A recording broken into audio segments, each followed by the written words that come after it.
back. Next up, the Apollo axle, but let's just reflect on what happened in the first event. A little bit of an upset in a sense, as Jay Hughes managed to carry those lines very, very quickly. The full distance to win that first event over the man, the defending champion, Glenn Ross. Let's see how they go in the second event. And there it is, the Apollo axle. Once again, Gary, a little bit of explanation. Yeah, this is a fixed axle bar. Starting weight is 147 kilo, around about 325 pounds. They have to lift it overhead and hold it till the referee gives the down signal. Well, they go in reverse order now, as Jay Hughes, having won the first event, will go last. Simon Morton will go first. It's 147.5 kilograms. He's got to get this, as you heard, above his head. He's got it onto the shoulders now. They have to reset the arms now to get hold of the bar, and then they push with the legs and try to hold it overhead. 147 kilo is a lot of weight to start with, and as you can see, it's very, very awkward because the bar doesn't turn like a normal Olympic bar. Well, they've got 2 lifts, 2 attempts allowed per weight.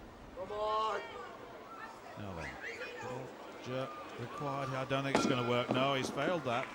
Yeah, it's a very difficult thing, and I think some of them start passing out because the bar gets into the neck. Very, very hard. He'll have a second attempt now. But Simon is not doing very well. He did very well last year, and is struggling a little this year. Reverse grip on that bar to get it up. That is the difficult part, the cleaning it up to the shoulders. I mean, that's very, he said, no, I can't do it. That was obvious to your eye. So he's gone at 147.5. Have a look again at this. Didn't quite get it at all, did he? No, quite surprising really, because Simon is quite short, and this kind of event normally suits guys like Simon. Well, Mike Williams is next up. He's the second to go. And let's hear his thoughts on the competition. On the first day, I think the Apollo is going to be a bit of a problem. I think that's probably my worst event. I did injure my arm 3 weeks ago. Completely detached my right bicep. So obviously a little bit of a disadvantage there, but I'm hoping it won't hold me back too much. Well, a little bit of a disadvantage. I would say that would be a huge disadvantage, and you've seen the problem. It's 147.5. It's the starting weight. You may well have problems with this. Oh yeah, I mean, any slight kind of injury and your mind's not going to be on the task in hand. No. He's clearly not confident with that injury that he commented on in his interview there, and he's gone. Well, the next up is Nigel Troy, the Trojan horse. Same weight, 147.5. No one yet succeeding. There's no real momentum of the bar off the floor yet. It's very, very heavy, and it's a heavy weight to start with, Gary. Well, yeah, 147.5 kilo is well over some of these people's body weights. So it's a big start, and hopefully they've warmed up well enough to get it started. I think you've made a very important point there. They have to warm up well, and they'll get an opportunity. They had an opportunity to do that. But if he can get it up onto his shoulders there, at least that's the first stage. Now then. Oh, no, so close. That's the best effort so far, though. But that's another failure at 147.5. One more time, Nigel. He's got one more. You probably heard the judge there say one more time. He's got one more lift, but he will have taken an awful lot out of him on that first lift. The second lift is very useful, but it'll have taken, the first one will have taken an enormous amount of strength out of the body. Look at his breathing so heavily now. In some oxygen debt, I would think. Look at that. He's going to struggle to get that up to his shoulders, I think. Yes, as you can see, it's pressure on the chest. Very difficult to breathe. He failed the first attempt, so this is going to be doubly as hard now. Well, that's the third one and the third failure. Just to remind you, we're going in reverse order, so the winners, or the top men from the first event, are going last. 8 points for a win, remember, down to 1. This is Lee Allen. Lee Allen from Kirkcaldy in Fife, Scotland. It's 24. Now then, what can he do? Oh, now that was more encouraging, the speed at which he moved that bar. He overcame the inertia of the bar very quickly. Oh, I thought he might succeed there. That was a very good first effort, wasn't it? It was easy, clean, yes. Very, very powerful first pull, as you can see. High under the chest, sets it for the press, but unfortunately he hasn't got the power in his shoulders. And then use your legs, come on. Well, he's been training for 6 years, we're told, but only 3 years as a strongman. Now then, will he have a little bit more confidence? He certainly moved the bar very, very well now. Not quite so effective on the second lift. Well, once again, you struggle it out. Once you get tired, this one will sort the men up from the ball.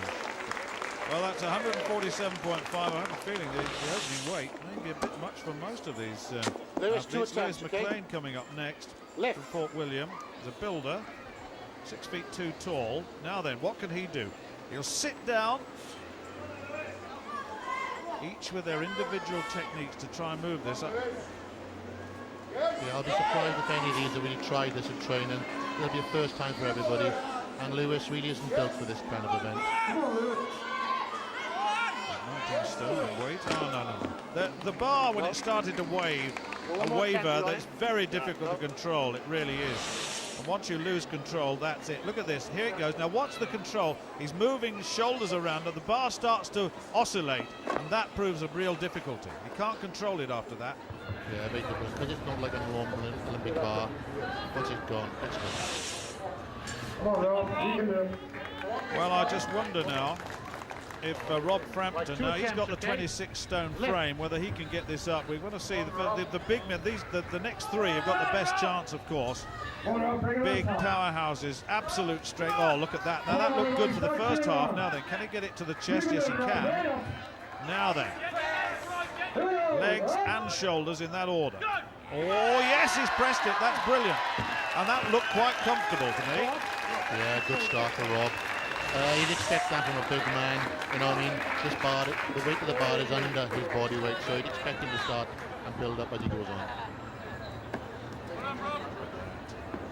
Leaning back into it, then using the legs to overcome the inertia of the bar. But there's the big man. Now we've said of him absolute strength. Mobility, not a lot, but power and strength, absolutely superb. Glenn Ross. Look at that, that looked pretty comfortable. Can't see much of a problem here. Look at that, that's a press, that wasn't even a jerk, that was a straight military press off the top. Yeah, as you can see Glenn obviously has the technique off the tee here. He gets the bar high on the first pull, sets on the shoulders, and then uses that immense shoulder strength to press the bar home. So he's home at 147.5 kilograms. That looked very comfortable indeed. So two have cleared or have achieved this. Rob Frampton, Glenn Ross. Jay Hughes, of course, won the first event. He got 8 points from that. Now then, what can he do here? Can he get a successful lift here as well to stay in contention?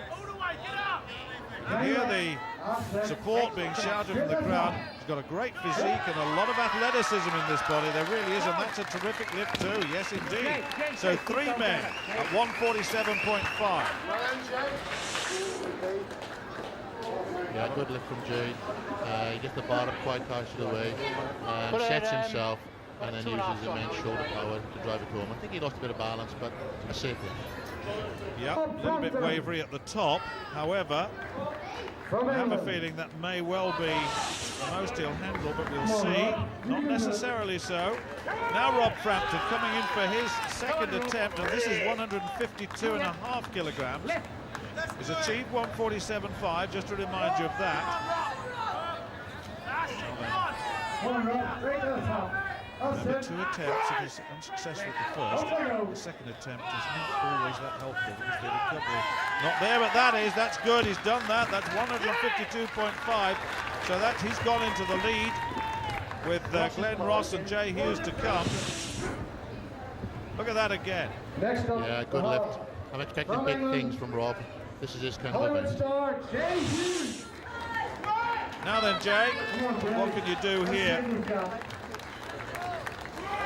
Jay, 2 attempts then. Left. That's a good start from Jay. Gets the bar high. He's now going to get it up onto his chest. Leaning back. Now that's good, isn't it? That's a very, very good start. Now then. This is the difficult bit.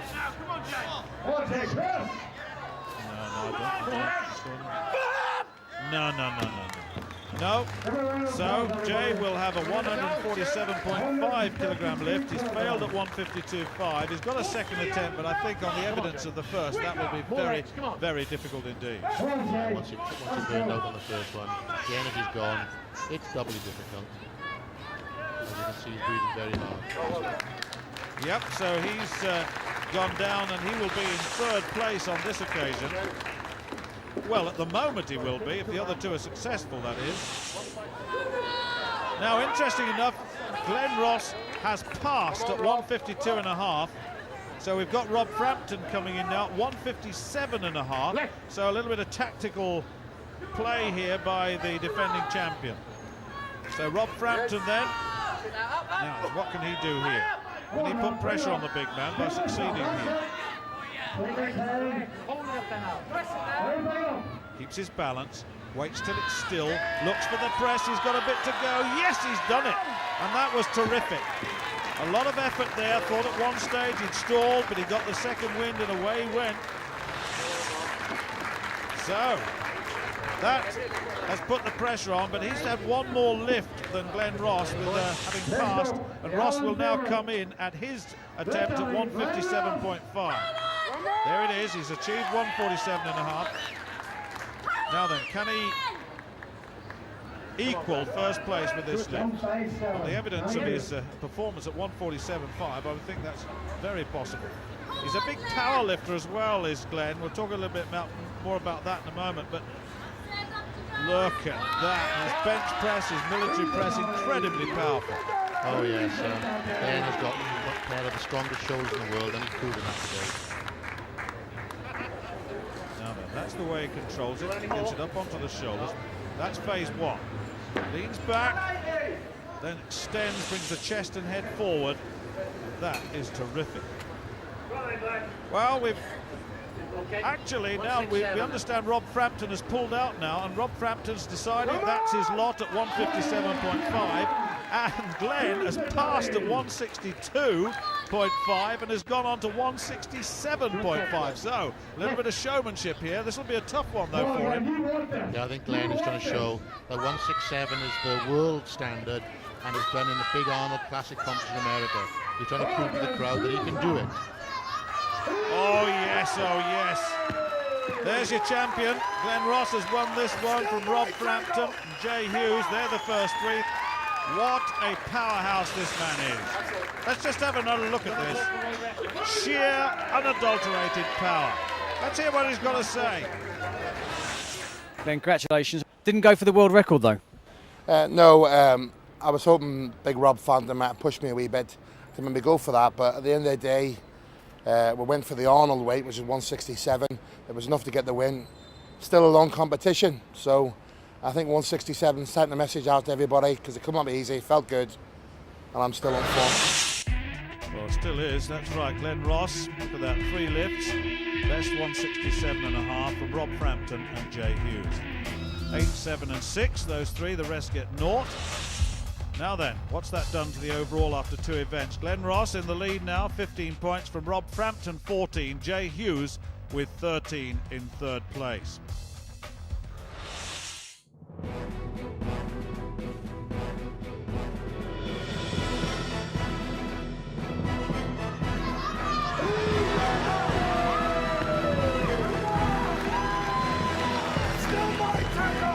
Glenn Ross then leading after 2 events. Next up will be the Swingle Tree. We're going to take a break. Join us shortly.